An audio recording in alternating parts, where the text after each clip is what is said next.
في كل مكان وزمان،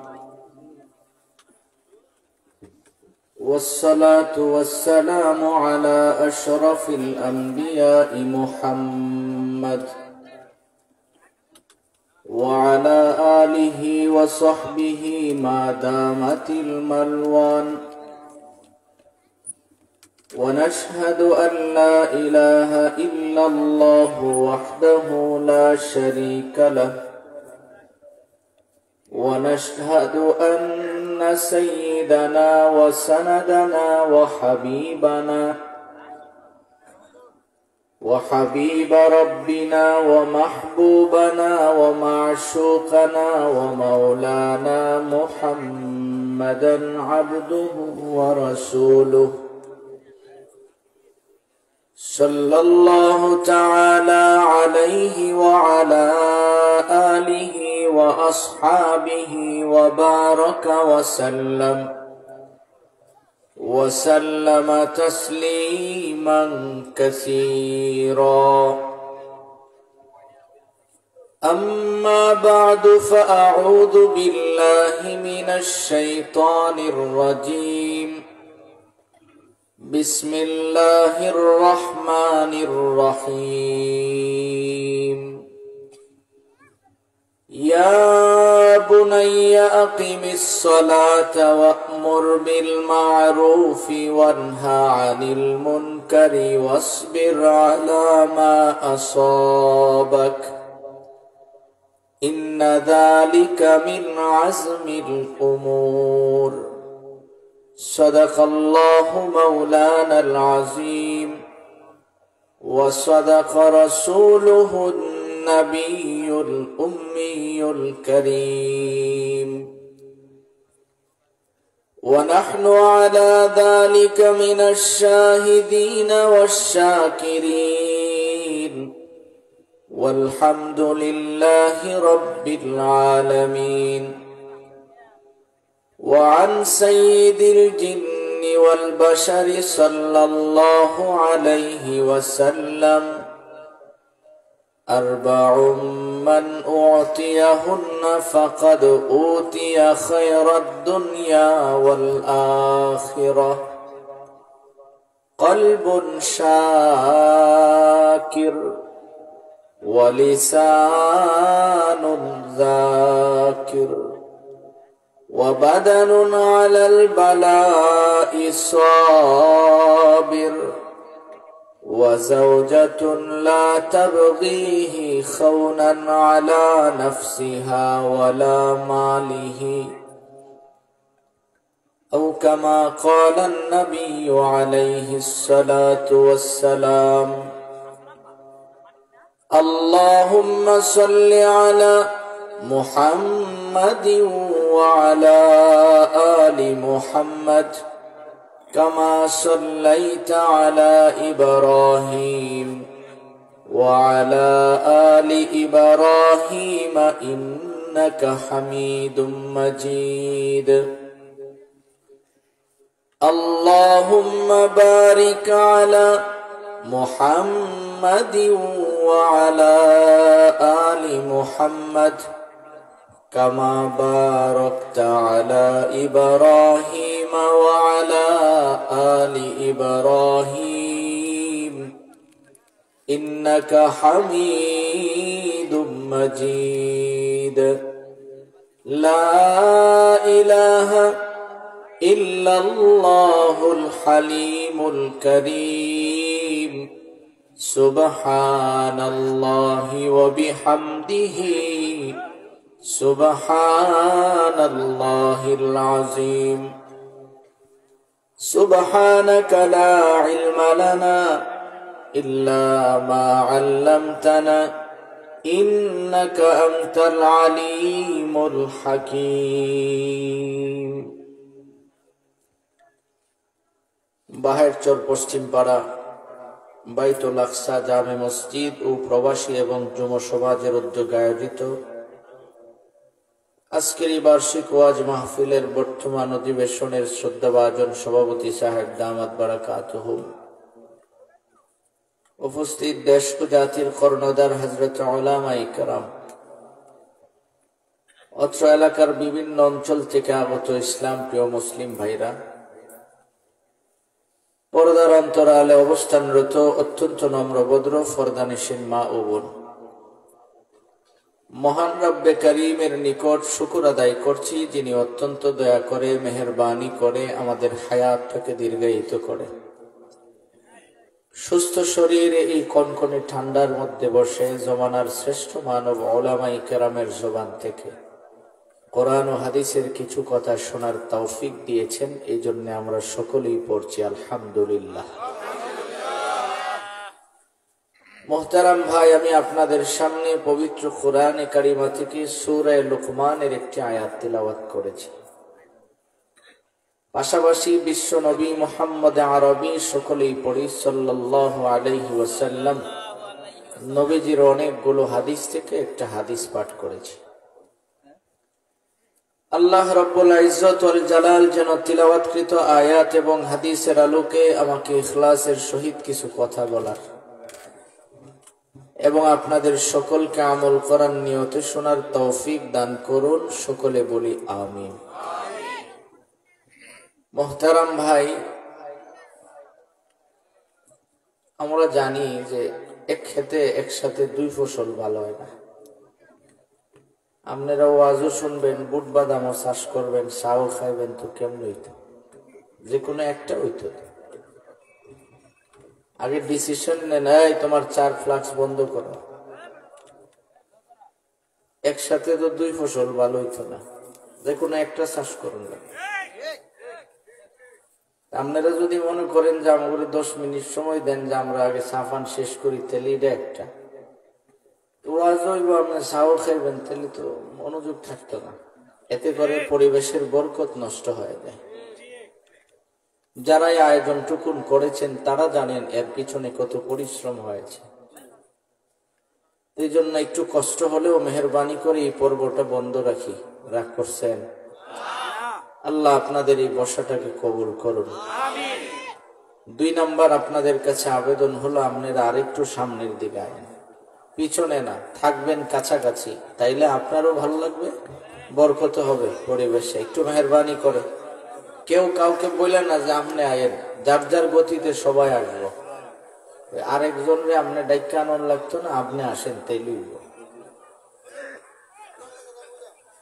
আলহামদুলিল্লাহ বলেন। আলহামদুলিল্লাহ জোরে বলুন সুবহানাল্লাহ, আলহামদুলিল্লাহ, লা ইলাহা ইল্লাল্লাহ, আল্লাহু আকবার। এই যে শব্দগুলি যদি আমরা পাঠ করি, লাভ হয় না লস হয়? অল্প না বেশি? মোহতারাম ভাই, আসুন, আমি যে আয়াত তিলাওয়াত করেছি, লুকমান হাকিম একজন প্রসিদ্ধ ব্যক্তি। বনি ইসরাইলের একজন লোক ছিলেন লুকমান হাকিম। আল্লাহ তাআলা কোরআনে কারিমায় বলেন যে আমি লুকমানকে হিকমত দিয়েছি, অর্থাৎ জ্ঞানের ভান্ডার দিয়েছি। দেওয়ার পরে আমি তারে বলছি যে আনিশকুর লিল্লাহ, তুমি আল্লাহর শুকরিয়া আদায় করো। সুবহানাল্লাহ, যে আমি আল্লাহ যে তোমাকে এই জিনিসগুলি দিয়েছি, এই জন্য তুমি শুকরিয়া আদায় করো। পাশাপাশি রব্বুল আলামিন বলেন ওয়ামাই ইয়াশকুর ফাইন্নামা ইয়াশকুরু লিনাফসি, তুমি এই কথা মনে করো না যে তুমি শুকরিয়া আদায় করলে আল্লাহর লাভ হয়, বরং তুমি যে শুকরিয়া আদায় করছো এটা তোমারই লাভ হয়েছে। সুবহানাল্লাহ। তাহলে আমরা যখন শুকরিয়া আদায় করি, লাভ কার হয়? বলেন কার হয়? আরো জোরে বলেন। আমাদের। আমরা এখানে বসে যা করব সব নিজের জন্য করব। তো কাজে আপনি সিদ্ধান্ত নিবেন যে আপনি কতটুকু ইবাদত এখান থেকে নিয়ে যাবেন। মোহতারাম ভাই, এখন কিন্তু আমাদের যাওয়ার সময়। মানুষ যখন বাজারে ঢুকে, দেখবেন প্রথমে ঢুকেই বাজারে কয়েকটা চক্কর লাগায়, দেখে কোন জায়গায় কি আছে। কিছু সময় পরে কিনতে শুরু করে, কিনা নিয়ে এখন বাড়িতে যাওয়ার আগে কিন্তু ব্যাগে আর তার লিস্ট হিসাব মিলায় যে আমার যা যা দরকার ছিল আমি তা ক্রয় করছি কিনা। কিছু সময় পরে দোয়া হয়ে যাবে, আবার বাসলে 1 বছর পরে আয়োজন হবে। তাহলে আমাদের কিন্তু এখন হিসাবের সময় যে আমরা এখান থেকে কি নিয়ে গেলাম। আল্লাহ রাব্বুল আলামিন আমাকেও জিজ্ঞেস করবেন যে আমি কেন আপনাদেরকে এত রাত পর্যন্ত বসে রাখছি, আপনাদেরকেও জিজ্ঞেস করবেন যে আপনারা কেন এত রাত পর্যন্ত বসে রাখছেন। কাজে আমাদের দুনো দলেরই আল্লাহর আদালতে বাঁচতে হলে আমাদের সময়টাকে কাজে লাগাতে হবে। মুহতারাম ভাই, আসুন যেই কথা বলতেছিলাম, লুকমান হাকিম তার সন্তানকে নসিহত করলেন, ইয়া বুনাইয়া আকিমিস সালাত, হে আমার আদরের সন্তান শোনো, নামাজ কায়েম করো। কি কায়েম করো? সবাই বলেন নামাজ। অতঃপর বলেন ওয়া'মুর বিল মারুফ, সৎ কাজের আদেশ করো। এবার লুকমান হাকিম বলেন ওয়ানহা আনিল মুনকার, অসৎ কাজ থেকে বাধা প্রদান করো। আজকের এই যুব সমাজ এবং প্রবাসীরা যারা আয়োজনটা করছেন, এটার উদ্দেশ্যই হলো সৎ কাজের আদেশ করা, অসৎ কাজ থেকে বাধা প্রদান করা। এরপরে লুকমান হাকিম তার সন্তানকে বলতেছে ওয়াসবির আলা মা আসাবাক, হে আমার আদরের সন্তান তুমি শোনো, এই যে তিনটা কাজ তোমাকে বলছি, এই তিনটা কাজ করা খুবই সহজ ব্যাপার না। এই তিনটা কাজ করতে তোমার উপরে অনেক বাধা বিপত্তি আসবে। আসলে তুমি কি করবা? ধৈর্য ধারণ করবা। যারা এই আয়োজন টুকুন করেছেন তাগরে জিজ্ঞেস করলে আপনি দেখতে পাবেন কত দিক থেকে যে বাধা আসে। লুকমান হাকিম তার সন্তানকে বলে ওয়াসবির আলা মা আসাবাক, তোমাকে ধৈর্য ধারণ করতে হবে। এবার ছেলেটা জিজ্ঞেস করে, বাবা ধৈর্য আমি কয়দিন ধরব? লুকমান হাকিম তার সন্তানকে বলেন ইন্না যালিকা মিন আজমিল উমুর, তোমার হায়াত যতদিন ধৈর্য ততদিন, মরণ পর্যন্ত তোমাকে ধৈর্য ধারণ করা লাগবে। কারণ এই যে দুনিয়ায় আমি আসছি, আপনি ইবাদত করছেন তো আপনার প্রতিবন্ধকতার অভাব নাই, কোন না কোন দিক থেকে আপনি প্রতিবন্ধকতার শিকার হচ্ছেন। আপনি ধৈর্যের সহিত সামনে আগাতে হবে। এইভাবে যদি আপনি চলতে পারেন, আল্লাহ তাআলা এই বান্দাকে কোরআনে কারিমায় সুসংবাদ দিয়েছেন। সুবহানাল্লাহ। আল্লাহুকুম ফিল হায়াতিদ দুনিয়া ওয়া ফিল আখিরাহ ওয়া লাকুম ফিহা মা তাশতাহি আনফুসুকুম ওয়া লাকুম ফিহা মা তাদউন নুজুলাম মিন গফুরির রহিম। আমার ভাইজান, আল্লাহ তাআলা বলেন, নবী আমার পৃথিবীর মানুষদেরকে জানায়া দেন, যারা এই দুনিয়ার জমিনে জবান দিয়ে বলে রব আমার আল্লাহ, এই কথার উপরে ধৈর্য ধারণ করে, রব্বুল আলামিন কয় তাতানাজ্জালু আলাইহিমুল মালাইকা, যখন সময় হয় আসমান থেকে আমি রব্বুল আলামিন ফেরেশতা পাঠিয়ে দেই তার কাছে। সুবহানাল্লাহ। এবার ফেরেশতা এসে কি বলেন? আল্লাহ তাখাফু ওয়া লা তাহজান, আয় তোমার কোনো টেনশন নাই, তোমার কোনো চিন্তাও নাই, পেরেশানিও নাই। কেন? ওয়া আবশিরু বিল জান্নাহ, তুমি জান্নাতের সুসংবাদ গ্রহণ করো। ইতিহাস প্রমাণ করে মুসা আলাইহিস সালাম লা ইলাহা ইল্লাল্লাহ, আসিয়া যখন বৈশা বৈশা জিকির করেন, আসিয়া এই কথা চিন্তা করতেন, যদি প্রতিবন্ধকতা আমার সামনে যায় আসুক না কেন, আমি আমার রবকে ছাড়বো না। সুবহানাল্লাহ। এই জন্যই তো লুকমান বলেন, শোনো আদরের সন্তান, শোনো, তুমি নামাজ কায়েম করো, অতঃপর সৎ কাজের আদেশ করো, অসৎ কাজ থেকে বাধা প্রদান করো। এই কাজগুলি করার সময় তোমার সামনে যত বিপদই আসুক না কেন, তুমি ধৈর্য ধারণ করো। সুবহানাল্লাহ। আসিয়া এবার নীরবে বৈশা বৈশা জিকির করে। জিকির করা অবস্থায় হঠাৎ করে একদিন বসে বসে জিকির করছেন, ফেরাউনের একজন দাসী আইসা দেখা পালাইছে। আসিয়া বৈশা কয় লা ইলাহা ইল্লাল্লাহ, দাসী জিগাই, তুমি যে এই শব্দটা পড়লা, তুমি না জানো আমাদের নেতা হলো আনা রব্বুকুমুল আলা? ওর নিজের সবচেয়ে বড় খোদা দাবি করে, তো তুমি কারে রব বলছো? এবার আসিয়া কয়, তোমার খোদারে যিনি বানাইছেন তিনি হলেন আমার আল্লাহ। দৌড়ায় যায় ফিরাউন রেখো, সাবধান, কার বিরুদ্ধে আপনি আন্দোলন করেন আপনার গোরের ইলাই দিয়ে আপনি মানে না। ফিরাউন দৌড়ায় এসে কয়, আসিয়া তুমি নাকি আমার বিদ্রোহ করছো, আমার বিরুদ্ধে যাইতে চেষ্টা করো, তুমি কি জানো তোমার শাস্তি কি হবে? আসিয়া কয়, শাস্তি আর কি হবে, বড় জোর তুমি আমারে শুলিতে চড়ায় মরণ দিবা, কারণ মুসলমান তো কোনদিন মরণ ভয় পায় না। আমি তো অপেক্ষায় আছি কোন দিন আজরাইল আইব আর আমি আমার রবের দরবারে চলে যাবো। সুবহানাল্লাহ। মরতে তো সবারই হবে, কথা বলুন ঠিক কিনা? কেউ কি বাঁচার সুযোগ আছে? সবাই তো মরণ লাগবো। তো মুসলমান মরণকে কোনোদিন ভয় করে না, মুসলমান অপেক্ষায় তাকে মরণ কোন দিন তারাইব। এবার আসিয়া কয়, তাইলে তুমি আমারে শুলিতে চড়াইলো, আমার কোনো অসুবিধা হবে না। ফেরাউন কয়, এটা আবার কেমন জাতি, মরণ রে ভয় পায় না? বৈশা বৈশা চিন্তা করে আসিয়ারে কি করা যায়। এমন সময় ইবলিস আয়া পরামর্শ দেয়, শোনো, যেইভাবে তোমার বিরুদ্ধে লোকরা লাগছে, কিছুদিন গেলে তোমার আর খুদাগিরি থাকবে না, কাজে আসিয়ারে দিয়েই সব সামাল দিয়া ফেলাও। ফেরাউন কয়, কিভাবে? এবার বলতেছে, শোনো, লম্বা সময় একটা ডেট নিয়ে ঘোষণা করো, এমক দিন আসিয়ার বিচার হবে। হাজার হাজার মানুষ যখন জড়ো হয়ে যাবে, ওদের সামনে আসিয়ারে শুলিতে চড়াইবা, গর্ত খনন করে নিচে আগুন ধরাইয়া দিবা, শরীরের সমস্ত কাপড়গুলি ফালাইয়া দিবা, এবার লোহার চিরুনি দিয়া টাইনা টাইনা শরীরের গোশতগুলি খসাইয়া ফেলবা। দূর থেকে যারাই দেখবে তারা জানবে যে ফেরাউনের বিরোধিতা করার কারণে এই শাস্তি হইছে, আর জীবনে কেউ তোমার বিরুদ্ধচারণ করার সুযোগ পাবে না। সিদ্ধান্ত অনুযায়ী আসিয়ারে দাঁড় করানো হয়েছে।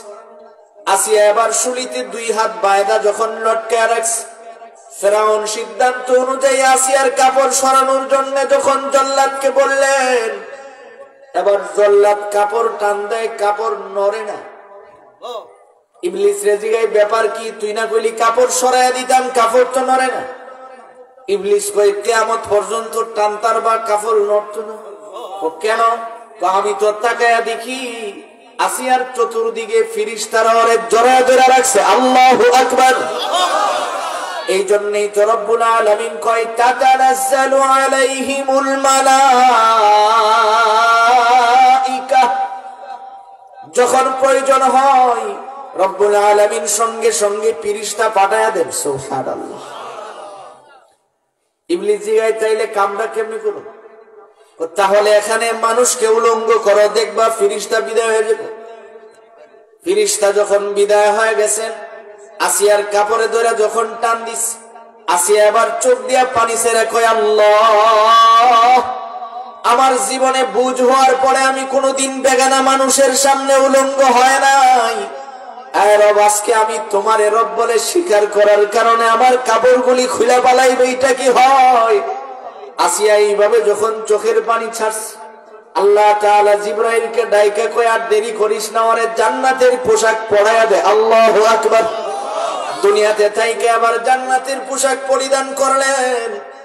এবার আসিয়া ভিড় ভিড় করে চোখের পানি ছেড়ে আল্লাহর সাথে কথা বলেন, রব্বুল আলামিনের সাথে আসিয়া বলেন, রব্বি বিনিলি ইনদাকা বাইতান ফিল জান্নাহ ওয়ানাজ্জিনি মিন ফিরআউনা ওয়া আমালিহি ওয়ানাজ্জিনি মিনাল কওমিজ জালিমিন। আসিয়া যখন এই শব্দটা জবান দিয়ে বের করলেন, ওর চোখ দিয়া জারজার করে পানি পড়ছে। এমন সময় রব্বুল আলামিন কয়, জিবরাইল, আসিয়া কি বলতে চাই বলো না। জিবরাইল করো, আসিয়া তো তোমার কাছে একটা ঘর চাই। কি চাই বলেন না? তোমার কাছে একটা বাড়ি চাই।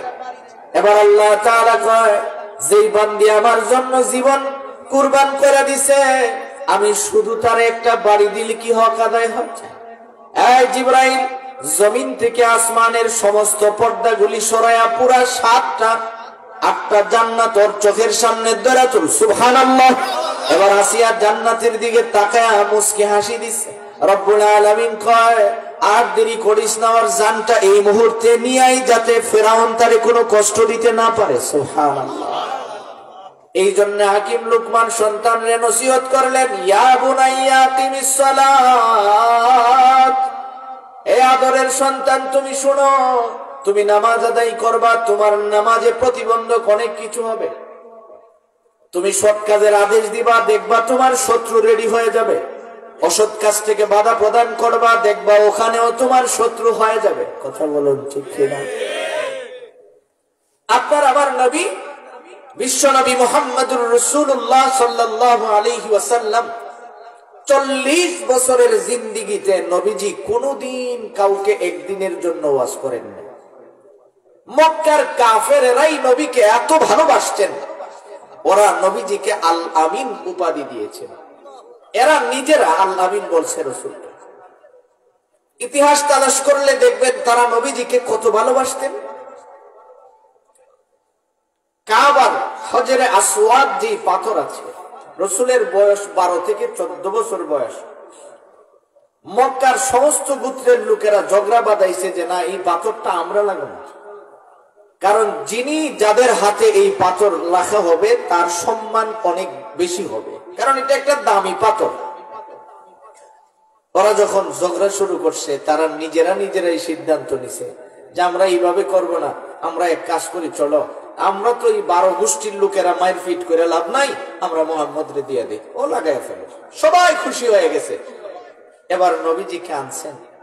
আপনার আমার নবী কাছাকাছি আইসা নিজের শরীর থেকে চাদর মোবারক খুললেন, জমিনে রাখলেন, নিজে পাথরটা এটার উপরে রাখছে, চাদরের উপরে রাইখা 12 গোত্রের 12 জনকে বলছে যে আপনারা সবাই এই চাদরটাই ধরেন, সুবহানাল্লাহ। নবীজি চাদরে ধরে কাছে নিয়ে গেলেন। কাছে নেওয়ার পরে বিশ্ব নবী রহমতুল্লিল আলামিন বলতেছেন যে আপনারা কাছাকাছি আনছেন। এবার নবীজি নিজ হাতে ওখানে উঠায় রাখছেন। মুহতারাম ভাই, যে কথাটা বলতেছিলাম যে মক্কার মুশরিকেরা 40 বছর পর্যন্ত নবীকে এত ভালোবেসেছেন এবং নিজেরা নবীজিকে আল আমিন উপাধি দিয়েছেন। 40 বছর গুজরায় যাওয়ার পরে নবুয়ত যখন পাইলেন, নবীজি যখন এখন সৎ কাজের আদেশ করে, অসৎ কাজ থেকে বাধা প্রদান করে, এখন দেখা যায় নবীজির শত্রুরার অভাব নাই। তাহলে হাকিম লুকমান বলেন, সন্তান শোনো, তুমিও যখন কোনো মানুষকে নামাজের কথা বলবা, সৎ কাজের আদেশ করবা, অসৎ কাজ থেকে বাধা প্রদান করবা, দেখবা তোমারও অনেক শত্রু রেডি হয়ে গেছে। তখন তুমি করবা কি? শত্রুর ভয়ে এটা ছেড়ে দিবা না, তোমাকে ধৈর্য ধারণ করতে হবে। ধৈর্য এটা অনেক বড় ইবাদত। এই যে আপনারা এখানে ঠান্ডার মধ্যে বসে রয়েছেন, এটা কি ধৈর্যের প্রয়োজন হয়েছে না? বলেন, ধৈর্যের প্রয়োজন হয়েছে কিনা? ধৈর্য ছাড়া তো ইবাদত করা যায় না, ধৈর্য সহকারে ইবাদত করতে হয়। যারা আসছিল চলে গেছে, ঠান্ডার কারণে বাসায় চলে গেছে, ওরা কি ধৈর্য ধারণ করতে পারছে? বলেন, পারছে? ধৈর্য এমন দামি জিনিস, ধৈর্যের দ্বারা মানুষের মূল্য আল্লাহর কাছে অনেক বেশি হয়ে যায়। আপনি তো মনে করছেন যে আপনারা কয়জন মানুষ এখানে বসে রয়েছেন, আমার কাছে তো প্রত্যেকটা মানুষকে জান্নাতি মানুষ মনে হচ্ছে। কেন জানেন? নবীজি বলছেন যে আপনি জমিনে এই জায়গায় বসে রয়েছেন, আর আসমানে ফেরেশতারা আপনার নাম নিয়ে নিয়ে আল্লাহ তাআলার কাছে গল্প করছেন, সুবহানাল্লাহ। আপনি বাহেশ্বরের জমিনে, আর আপনার নামে কথা হয় কোথায়? জোরে বলুন, কোন জায়গায়? আসমানে। এটা কি সাধারণ কথা যে আমার মতো ব্যক্তির কথা আসমানে হয়? আমার ভাইজান আশরাফ আলী থানভী রহমতুল্লাহি আলাইহি লিখেন যে আল্লাহর এক বান্দা বাজার থেকে বাড়ি যেতেছে, তো কাদের মধ্যে বাজারের ব্যাগ। এমন সময় একজন সামনে এসে দাঁড়ায়, সালাম দিছে, আসসালামু আলাইকুম। ইনি জবাব দিলেন, ওয়া আলাইকুম আসসালাম। জিজ্ঞেস করে, তুমি কে? তা আগন্তুক বলেন, আনা আজরাইল, আমি আজরাইল। আপনি বাড়ি যাওয়ার সময় যদি কেউ সালাম দেয়, আপনি একা একা হাঁটতেছেন, হঠাৎ করে যদি জিগান তুমি কেডো, এলা যদি উঠতে কমে আজরাইল, খুশ থাকবো? আজরাইল কল লগল আপনি সিটে ফিট হয়ে যাবেন। তখন মনে মনে ভাববেন কিল্লি গাছে ওয়াজও গেছিলাম, যদি না যাইতাম কত ভালো আছে, আজরাইল দেখতাম না। এবার যখন বললেন বেচারা যে আজরাইল, লোকটা খুশি হয়ে কয় আমি তো অনেকদিন ধরে তোমারই খুঁজতে আছি। সুবহানাল্লাহ, অনেকদিন ধরে আমি তোমারই খুঁজতে আছি, তুমি আয়ো না দীক্ষানে আমি আল্লাহর কাছে যাইতাম পারি না। এবার হাদিসের মধ্যে আসছে গুনাহগার কোন বান্দা যখন আজরাইলকে দেখে, আজরাইল আয়া ফইল্লা কামড়ই করে এমন জোরে একটা থাপ্পড় মারে, থাপ্পড়ের কারণে তার চোখগুলি বড় হয়ে যায়, একদম লাল টকটকে হয়ে যায় চোখগুলি, চোখ দিয়ে পানি পড়তে থাকে, যেন মনে হয় চোখগুলি ছিঁড়া রক্ত বের হবে এমন হয়ে যায়। আমরা অনেক সময় দেখেছি বহু মুর্দারের চোখ বড় হয়ে গেছে, লোকজন এরকম আস্তে করে চোখ বন্ধ করে দিতে হয়, এমন হয় কিনা? এবার তিনি যখন বললেন যে আজরাইল আমি তো অপেক্ষায় আছি, তুমি কোন সময় বা, তাইলে তুমি আবার শুনো, আমার সাথে যে তুমি আমারে নিতে আইছো, আমার যে কাদের মধ্যে বাজারের ব্যাগ আছে এটা আমি নিচে নামাবো, নামানোর পরে আমি নিজে আমার আরেক কাঁধে একটা গামছা আছে এটা জমিনে বিছানো, বিছাই আমি নামাজে দাঁড়াবো, দাঁড়াইলে আমি যখন 2 রাকাত নামাজ পড়া এবার সিজদায় গিয়ে সুবহান রাব্বিয়াল আলা 3 বার 5 বার 7 বার পড়ব, এরপরের থেকে অপেক্ষা করুন যতক্ষণ তুমি আমার রূহ বের না করবা ততক্ষণ আমি মাথা উঠাবো না। আজরাইল ওর দিকে ছায়া কো, ভাই আমি তো আপনার নিতাম আইছি না, আমি তো দেখতাম এনে আইছি। এটা কি কর? আজরাইল মানুষকে দেখতে হয়, কহা আমার রুটিন অনুযায়ী আমি যখন আসমান দিয়ে অতিক্রম করতেছিলাম এমন সময় শুনতেছিলাম আসমানে ফিরিস্তারা বৈশা বৈশা ওই বাহের চরের আপনার নাম নিয়ে নিয়ে আলোচনা করতেছে। আমি রবকে জিজ্ঞেস করলাম, আল্লাহ এরা কেমন মানুষ যারা জমিনে বয়ে থাকে, তাদের জিকির আসমানে হয়, এই মানুষটাকে দেখতে চায়। আল্লাহ তাআলা আমারে অনুমতি দিয়েছেন, আমি আপনারে দেখতে পাইছি। তো লোকটা তো আখিরি নবীর উম্মত, খুবই চালাক। এবার কত দেখতে যে যাইতেছো, কয়া যাও কেমন দেখছো, মরবার সমাজে আইবা, তুমি কেমনে আইবা এটা একটু কয়া দাও, আমারে দেখা তোমার পছন্দ হইছে না আগে দেখো। আজরাইল বলেন, শুনেন আপনার আমি যে অবস্থায় দেখছি, এই অবস্থার ভিতরে যদি আপনি অটল থাকেন, আমি আপনাকে শুনাইয়া দিয়ে গেলাম, আমি একা আসবো না, আসমান থেকে অনেক রহমতের ফেরেশতা আপনাকে সালাম দিতে এসে হাজির হয়ে যাবে। এই জন্য আমার ভাই, আপনি তো বয়ে রয়েছেন এই ঠান্ডার মধ্যে, মনে করতেছেন যারা কম্বলের নিচে আছে হেরা মনে করছে আমরা বুঝি বেগ করলই, কারণ আমার বুঝি খায়া দেয় আর কোনো কাম নাই। আরে মেয়া, লাভ ছাড়া তো কেউ তুলার পূজাও হয় না, লাভ ছাড়া কেউ তুলার পূজা হয়, আমগরে কি দেখলে বেগ কল মনে হয়? ফখরে বাঙ্গাল আল্লামা তাজুল ইসলাম রহমতুল্লাহ আলাইহি, ওনার জীবনীতে আমি পড়ছি যে আমরা ভারতে দেখছি যে ভারত যদি কোনো বাড়িতে কেউ মেহমান হয়, সকালবেলা বুড়া খিচুড়ি দেয়, খিচুড়ি। তো ফখরে বাঙ্গাল রহমতুল্লাহ আলাইহি যে বাড়ির মেহমান হয়েছেন, এই বাড়িতে এক লোক খিচুড়ি সকালবেলা যখন নিয়ে আসছে, খিচুড়ির উপরে ঘি দিছে। মুরব্বীরা বলতে পারবেন, আগে কিন্তু সকালবেলা আমাদের মা চাচিরা নিজেরা নিজ হাতে ঘি বানাইতো। ওই ঘি যখন গরম বাতি দিত, গ্রাম 2, 4, 5 বারই খবর হইতো। আমরা সকালবেলা নিজেরা খেয়েছি ছোটবেলায় এরকম। তো ঘি আর খিচুড়ি যখন দিছে, ঘিয়ের গ্রাম যখন নাকে লাগছে, ওনার সাথে আরো 2 জন মেহমান ছিল, ওরা ছিল জেনারেল শিক্ষিত, তারা নিজেকে স্বঘোষিত চালাক আর কি। আমগোর দেশে দেখবেন কিছু মানুষ আছে, ওরা মুলুবি দেখলে মনে করে বেককল, আর নিজেরে নিজে খুব চালাক মনে করে, মানে স্বঘোষিত চালাক। হ্যাঁ, নিজেই ঘোষণা দিছে যে হ্যাঁ চালাক। তো এমন 2 জন চালাক ব্যক্তি বয়ে যখন দেখছে, বাপরে বাপ কি গ্রান বের হইতেছে, মনে মনে চিন্তা করতেছে, মোল্লা বেটারে ডোজ দিয়া যদি খালি গিডা খাইতাম পারি। এই চিন্তা, এখন চিন্তা করছে মৌলবীরে যদি আমার খাওয়ান থেকে বিরত রাহন লাগে, একটাই সুরত আছে, তাইলে ওয়াজও লাগাই দাও না, ইলা যদি ওয়াজ করে এই ফাঁকে আমরা খেয়ে ফেলাম। এবার ফখরে বাঙ্গাল রহমতুল্লাহ আলাইহিকে জিজ্ঞেস করে এক লোকে, হুজুর বলেন তো ইসলাম কোন দেশে প্রথম হয়েছে? ফখরে বাঙ্গাল বলেন, ইসলাম তো প্রথম মক্কাতে নাজিল হয়েছে। তো এবার জিগাই, হুজুর মক্কা থেকে ইসলাম কোন দিকে গেছে? রাসূল তো দাওয়াতের জন্য তায়েফে গেছে, এইভাবে মনে করেন গিডার মধ্যে আঙ্গুল দিয়ে একটা টান দিয়ে মনে করেন ইসলাম এখন তায়েফের দিকে রওনা করছে, মানে একটা খাল খুঁড়া দিছে আর কি, গিডা যেন হের কাছে যায়। তো সাথেরটা কয়, বাপরে বাপ, হে তো আমার তে বড় সালাক, একে একে খেয়ালে বুঝা। তাই বলতেছে হুজুর, এরপরে ইসলাম কোন দিকে গেছে? দীর্ঘ কষ্টের পরে ইসলাম মদিনাতে গিয়ে শান্তি পাইছে, এমন কয় যে এই যে দেখেন মদিনার দিকে রওনা করছে, হে আর একটা আঙ্গুল দিয়ে টান দিছে, দুইজনের দিকে গিয়ে যাইতেছে গা। হুজুর চিন্তা করছে, বাপরে বাপ, হেরা কত নম্বরের সালাক, আমার তো খেয়ালে বুঝা হয়। উনি হাত দয়া একদম হাত দিয়া লাড়া দিয়া পুরা ডিশের মধ্যে ঘি মাইকা কয়, আই বলো দগল, এবার নিচুর জুসাইয়া দেখ, ইসলাম গোটা দুনিয়া ছড়াইয়া গেছে, খাইবি তো খা। যারা নিজের সালাক মনে করে, হেরা আমরা মুষ্টিময় যারাই বই রয়েছে আমগরে বেকল মনে করতেছে, মূলত আমরা বেকল নয়, কারণ এই জায়গায় বসে থাকার কারণে আমাদের যে গুনার গাঠটিটা আছিল এটা কিন্তু সীমানার বাইরে আছে, ভিতরে নাই। সুবহানাল্লাহ, এর ভিতরে কোনো গুনাহের কোনো কাজই নাই, সম্পূর্ণ বাইরে আছে।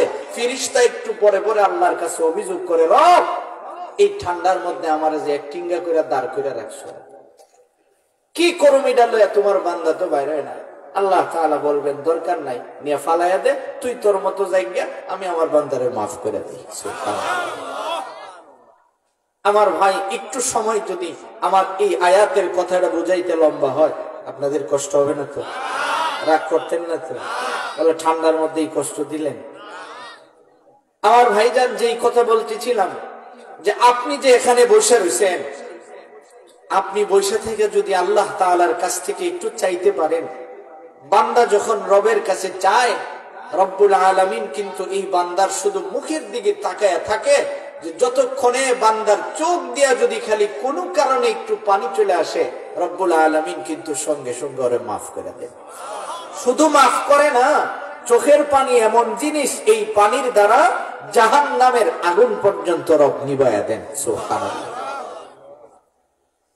হাকিমুল উম্মত আল্লামা আশরাফ আলী থানভী রাহমাতুল্লাহি আলাইহি লিখেন,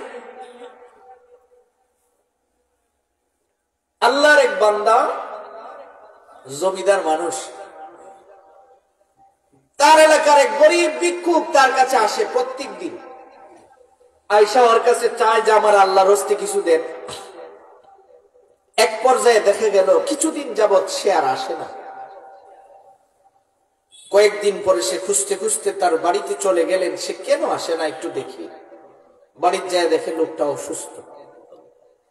কাছে যায় বললেন, তুমি আমার বাড়িতে যাও প্রতিদিন, তো যাও না বিদায়, তোমার প্রত্যেক দিনের টাকাটা আমার কাছে জমা আছে, এটা তুমি নিয়ে নাও।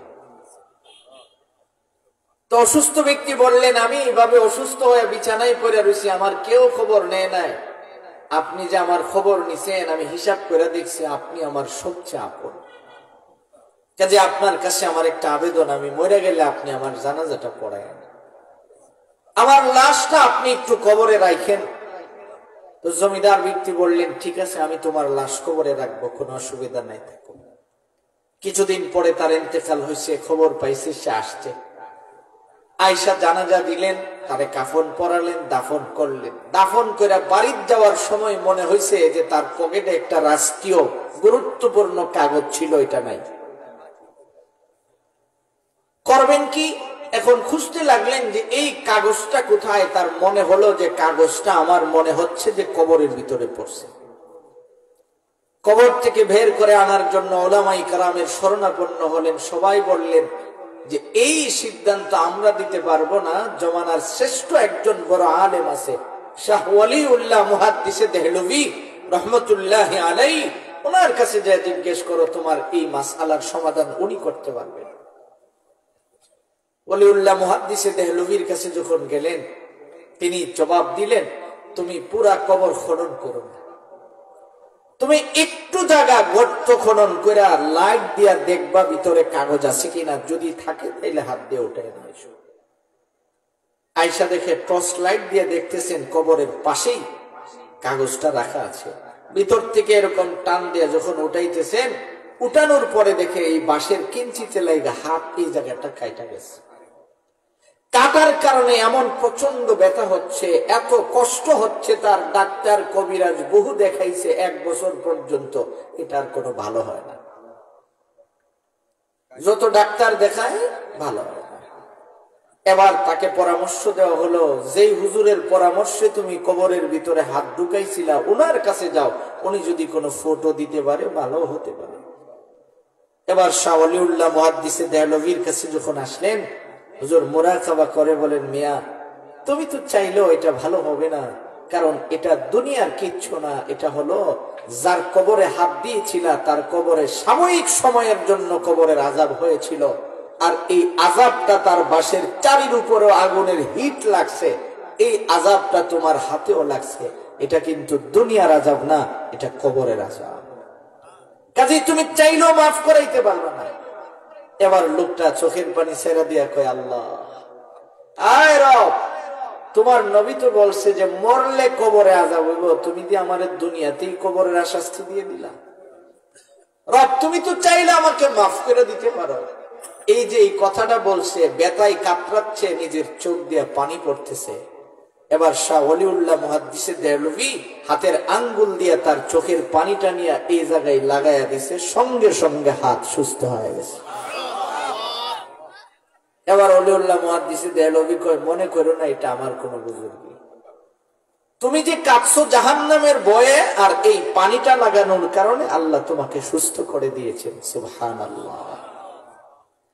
এই জন্য আমার ভাই যে কথা বলতেছিলাম, শুধুমাত্র হৃদয়ে এই কথাটা ঢুকানো চায় যে আমি দুনিয়াতে যে কয়দিন বাইচা থাকি ইবাদত কার করব? জোরে বলুন না, কার করব? আল্লাহর ইবাদত করব। চাই আমার যত প্রতিবন্ধকতা আসুক, এটা ওই জায়গায়, কিন্তু আমার কাছে না। এই জন্য হাকিম লোকমান তার সন্তানকে বলেন, শুনো, তোমাকে ধৈর্য ধারণ করতে হবে। কি করতে হবে বলেন না, কি করতে হবে? আমিও যারা এই আয়োজন করেছেন এই নওজোয়ানদেরকে অনুরোধ করব, শুনো, তোমরাও ধৈর্য ধারণ করতে হবে, কারণ এই সকল আয়োজন সবার দ্বারা হয় না। আল্লাহ সবাইরে পছন্দ করবেন না তো, কারণ তোমাকে আল্লাহ পছন্দ করছেন, তুমি এর জন্য শুকরিয়া আদায় করবা যে রব যে আমার দ্বারা এই আয়োজনটা করার সুযোগ দিয়েছেন, আল্লাহ যে আমার মতো মানুষটাকে কবুল করছে। আমার ভাইজান, লোকমান তার সন্তানকে বলেন, শোনো, আকিমিস সালাহ ওয়া'মুর বিল মারুফ ওয়ানহা আনিল মুনকার ওয়াসবির আলা মা আসাবাক। এ আদরের সন্তান, শোনো, তোমার জীবনের পণ হবে তুমি ধৈর্য ধারণ করবা। ধৈর্য ধারণ কেমন ভাবে করবেন? নবীজি বলেন, ক্বালান নবী সাল্লাল্লাহু আলাইহি ওয়াসাল্লাম, আরবাউম মান উতিয়াহুন্না ফাকাদ উতিয়া খায়রাদ দুনিয়া ওয়াল আখিরাহ, কলবুন শাকির ওয়া লিসানুন যাকির ওয়া বাদানুন আলাল বালাই সাবির। আল্লাহর নবী বলেন, উম্মত শোনো, দুনিয়ার জমিনে তুমি চাইলেই তো ধৈর্য ধারণ করতে পারবা না, তুমি আল্লাহর কাছ থেকে চায় নিতে হবে। সুবহানাল্লাহ। তুমি যখন দোয়া করবা, দোয়ার মধ্যে বলবা, আল্লাহ আপনি আমার এমন একটা বডি দান করেন, যেই বডি খায়া না খায়া সব সময় ধৈর্য ধারণ করে। সুবহানাল্লাহ। কেমন ধৈর্য ধারণ করে? শাহ ওলিউল্লাহ মুহাদ্দিসে দেহলভী রাহমাতুল্লাহ আলাইহি হাদিসের ব্যাখ্যা করতে যায় বলেন, পৃথিবীর মানুষ ভালো করে শুনে নাও, নবী আইয়ুব আলাইহিস সালাম দুনিয়ার জমিনে ধৈর্যের এমন প্রমাণ দিয়েছেন।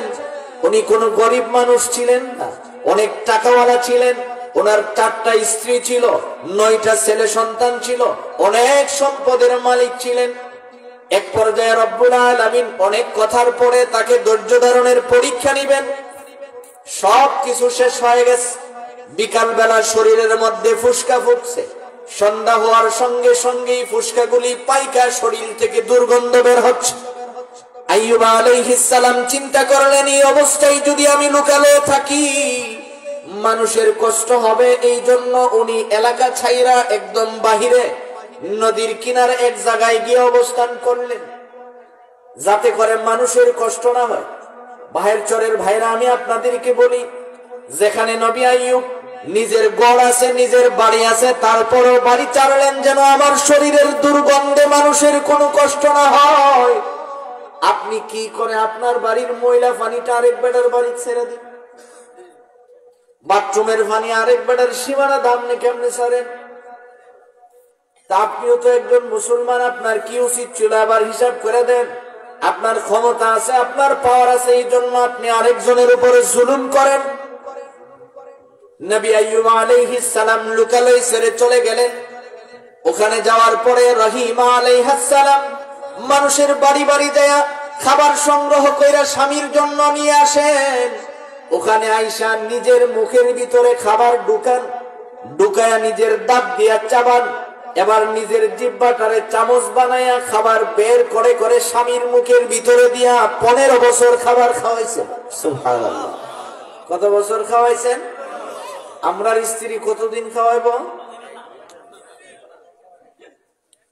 আসতে পেয়েছেন কেন? আমি তো বলছি জোর আওয়াজটা যদি বাড়ির যায়, রাত্রে যদি দরজাটা না খুলে। রহিমা আলাইহিস সালাম 15 বছর পর্যন্ত খাবার খাওয়ালেন। এবার 15 বছর পরে বলেন নবী আইয়ুব, আমার মন বলে আপনি যদি আল্লাহর কাছে দোয়া করেন রব্বুল আলামিন আপনারে সুস্থ করে দিবেন, আপনি একটু দোয়া করেন না। আইয়ুব আলাইহিস সালাম বলেন, রহিমা ভাগ্য গুণে তুমি এনে আমার কাছে রইছো, নতুবা আমার অন্য 3 জন স্ত্রী যেইভাবে গেছে তুমিও তো এইভাবেই চলে যাইতা। তোমার মন চাইলে তুমিও যাইতে পারো, আমার কোনো বাধা নাই, থাকতে চাইলে আমার কোনো আপত্তি নাই। তবে ভালো করে শুনালো, আমি আল্লাহর দরবারে দোয়া করব না, কারণ রব তো আমার 70 বছর সুস্থতার হায়াত দিয়েছেন। সুবহানাল্লাহ। আমার রব তো আমার 70 বছর সুস্থ বানায় রাখছেন।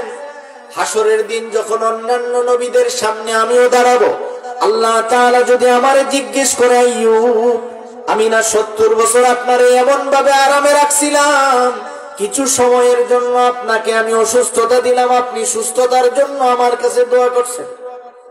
আয় রহিমা শোনো, আমি দোয়া করব না। যদি আল্লাহ আমার এই কথা বলে খুঁটা দেয়, এই জন্য আমি দোয়া করব না। রব যেদিন ভালো মনে করেন ওই দিন আমারে সুস্থ বানাবেন। এবার রহিমা কয়, আমি আগের থেকেই জানি আপনি যে দোয়া করতেন না। আপনি দেখবেন দেইরা জবাব দেওয়া এটা মহিলাদের স্বভাব। কথা বলুন ঠিক কিনা? মানে এটা তাদের স্বভাব। বিশ্বাস না হলে দেখবেন সকালে যখন বাজারে যান, 2000 টাকার বাজারের একটা লিস্ট দিছে, আপনি বাজার করছেন, সব নিয়ে আইছেন, শেষে ছোট্ট করে বলছিল যে 10 টাকার ধন্যবাদ আইনেন, কিন্তু আপনার মন নাই। যেই গড় আইছেন দেখবেন ধন্যবাদটা না দিকেই আপনার প্রথম কথাটাই কইব যে আপনার জীবনে কোনোদিন বাজারের কথা কয়ে শান্তি হয়েছি না। আচ্ছা আপনি বলেন তো, এই যে 2000 টাকার বাজার করলাম, 10 টাকার ধন্যবাদের কারণে কি সব শান্তি গেছে না? তাইলে জবাবটা এইভাবে দিল কেন? ওদের স্বভাব হলো এই ধরনের জবাব দেওয়া। এই ধরনের স্বভাব যদি পরিহার না করেন, আল্লাহ কিন্তু বেজার হয়। স্বামীকে কটাক্ষ করে কথা বললে রব বেজার হয়ে যায়। রহিমা যখন এই কথা কইছে, আল্লাহ তাআলা কথাটাকে মাইন্ডে নিলেন।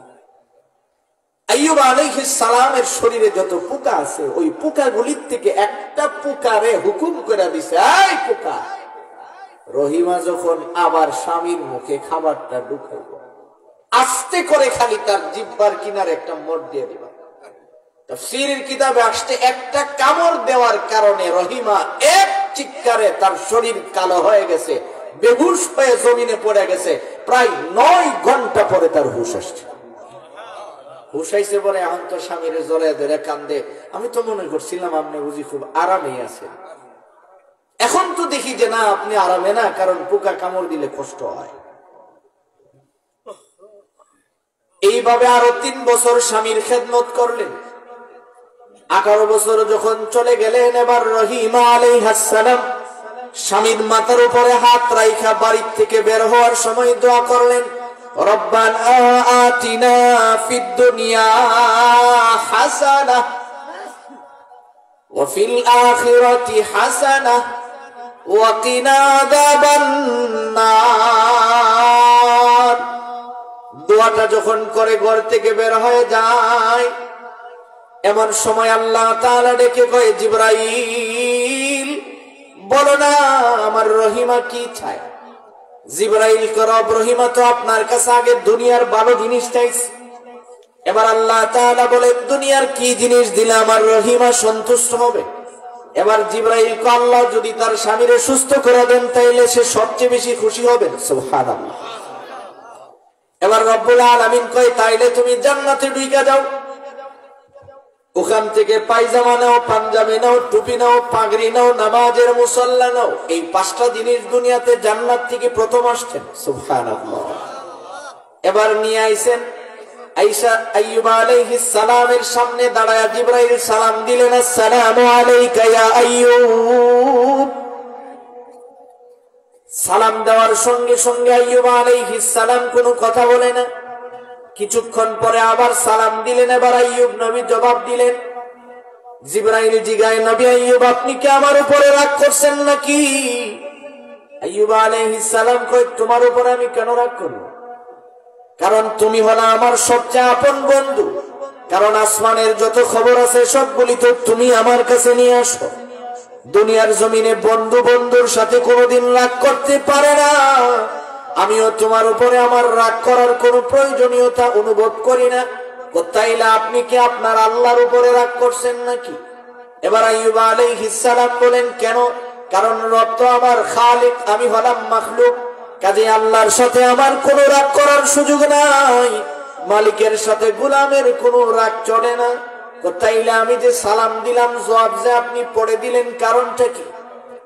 তাফসীরের কিতাবের মধ্যে লেখা হয়, 18 বছরের ভিতরে আইয়ুব নবী কোনোদিন কাঁদেন নাই। এই জন্য কাঁদেন নাই, যদি আল্লাহ তাআলা এই কথা বুঝেন যে কাঁদতেছেন বেতাই, এই জন্য কাঁদে নাই। যেই মাত্র এই কথা জিবরাইল জিগাইছে, এখন হাউমাউ করে কাঁদে আর বলে, জিবরাইল তুমি আমারে সালাম দিয়েছো, আমি শুনতে পেয়েছি। তোমার সালামের জবাব দিব, আমি জিহ্বা নাড়াতে যাব। এমন সময় আমার কাছে মনে হয়েছে আমার জিহ্বার গুড়ার ভিতরে কতগুলি পোকা কামড়ায়া কামড়ায়া গোশত খাচ্ছে। আমি যদি জিহ্বা নাড়ায়া তোমার সালামের জবাব দেই, ওরা যদি ওখান থেকে পড়ে যায়, আল্লাহ তাআলা যদি আমারে জিগায়, আইয়ুব তোমার মুখের ভিতরে তো আমি তাদের রিজিকের ব্যবস্থা করছিলাম, তুমি কেন জিহ্বা নাড়ায়া নাড়ায়া তাদেরকে খাইতে দিলে না? আমি কি জবাব দিব আল্লাহর দরবারে? এই জন্য হাকিম লুকমান তার সন্তানকে শিখাইছে, ওয়াসবির আলা মা আসাবাক। এ আদরের সন্তান, ভালো করে শুনে নাও, জীবনে তোমার যতই বাধা বিপত্তি আসুক না কেন, ধৈর্য ধারণ করবা কার উপরে? বলেন না, আর জোরে বলেন। এই কথাটা মনে করবেন, আমার বিপদ আপদ যা কিছু এগুলি কে দিয়েছেন?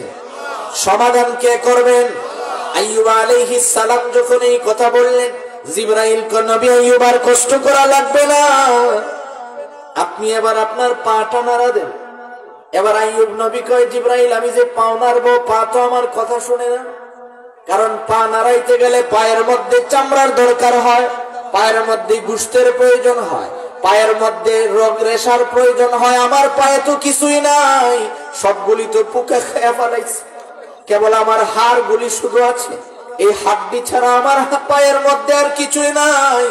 জিবরাইল কয়, নবী আইয়ুব আপনি আর কষ্ট করা লাগবে না, আপনি শুধু উসিলা করেন, আমি আপনার পায়ের মধ্যে ধরে আলগি দেয়। এবার জিবরাইল পায়ের বৃদ্ধাঙ্গুলি ধরে উপরে উঠে জমিনে মারলেন। পায়ের গুড়ালির নিচ থেকে রব্বুল আলামিন জান্নাতের পানির ফোয়ারা জারি করে দিছে। আল্লাহু আকবার। আর জোরে বলেন আল্লাহু আকবার। এবার জান্নাতের পানি আসছে। কয়, জিবরাইল আমি কি করব? কয়, একটু পানি আপনি শরীরে ছিটায়া দেন। যেই ছিটায়া দিছে, শরীরের সমস্ত পোকাগুলি মুহূর্তের ভিতরেই জড়ে গেছে। এবার আর একটু পানি জিবরাইল পান করালেন। নবী আইয়ুব মুহূর্তের ভিতরে 33 বছরের নওজোয়ান হয়ে গেলেন। সুবহানাল্লাহ। এবার জান্নাতের কাপড় পরিধান করলেন, পায়জামা পরলেন, পাঞ্জাবি পরলেন, টুপি মাথায় দিলেন, পাগড়ি পরলেন। এবার নামাজের মুসল্লা বিছালেন, জান্নাতের পানি দিয়ে উযু বানালেন, শুকরিয়া আদায় করার জন্য নামাজে দাঁড়ালেন। 4 রাকাত নামাজের নিয়ত করলেন। আনন্দে আত্মহারা হয়ে কাঁদতেছেন নামাজের ভিতরে। কাঁদতে কাঁদতে ভুলে গেলেন কয় রাকাত নামাজ আদায় করছে মনে নাই।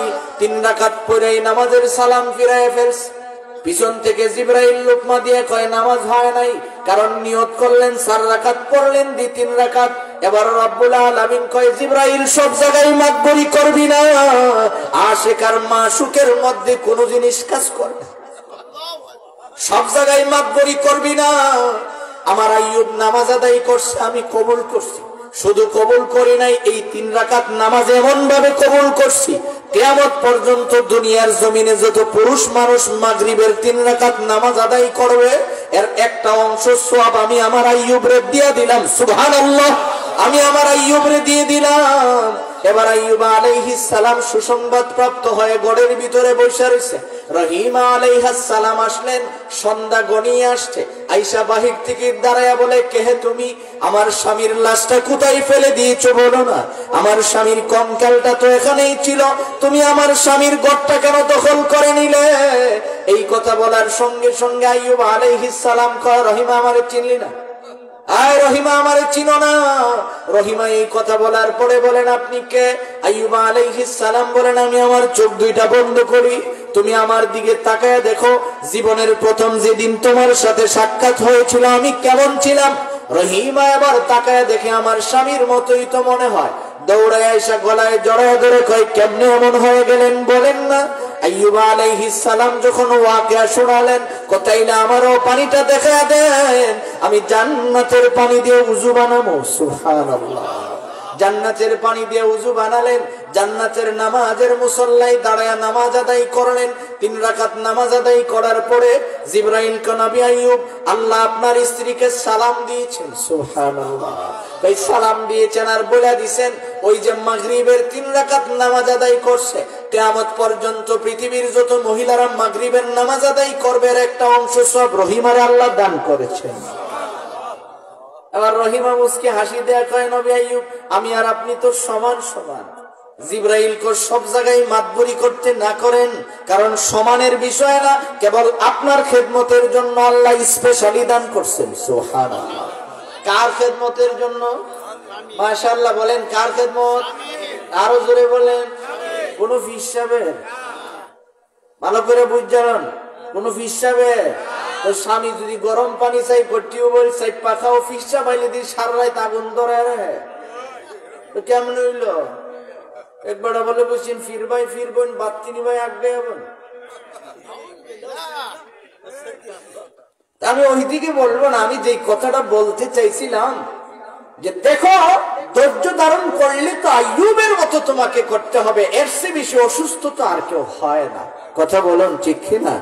লোকমান বলেন, এই সন্তান, এটা তোমার জীবনের কোন বানায়া নিবা, আমার প্রত্যেকটা কাজে যেন ধৈর্য থাকে। সুবহানাল্লাহ, আমি ওই বাহির শহরের নওজোয়ানদেরকে আবেদন করব, শোনো, তোমার এই ভালো কাজ করতে গেলে তোমাকে ধৈর্য ধারণ করতে হবে।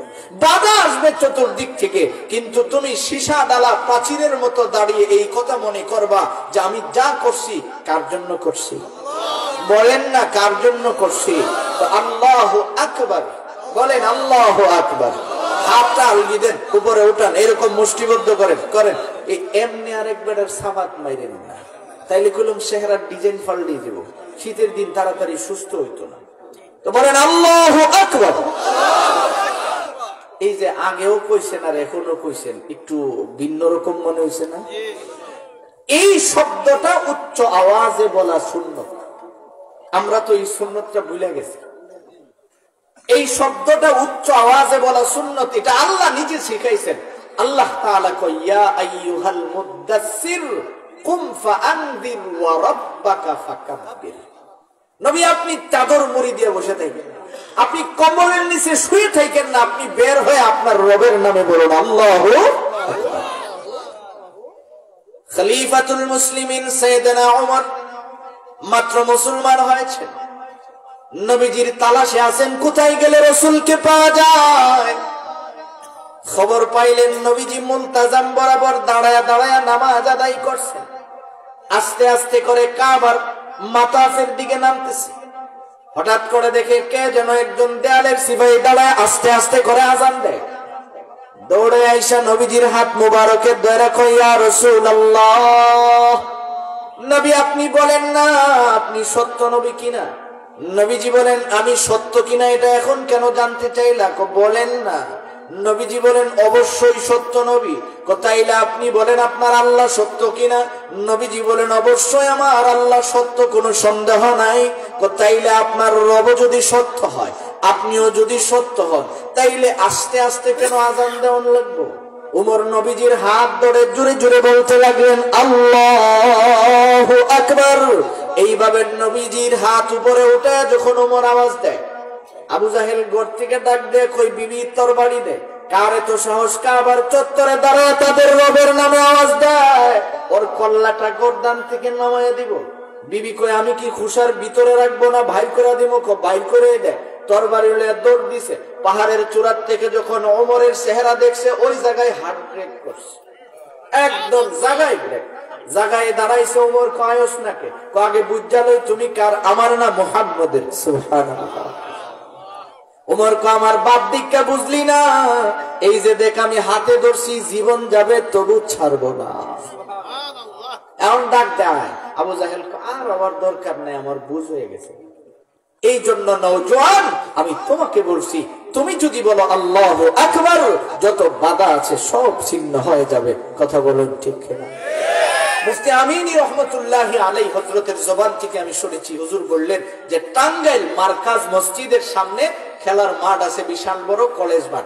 এই মাঠে গান হবে, গান একদম ডিসি সাহেব থেকে অনুমতি হয়ে গেছে, সবকিছু হয়েছে। আর মার্কাজের ইমাম সাহেব বিকাল বেলা বয়ে বয়ে কাঁদতেছে।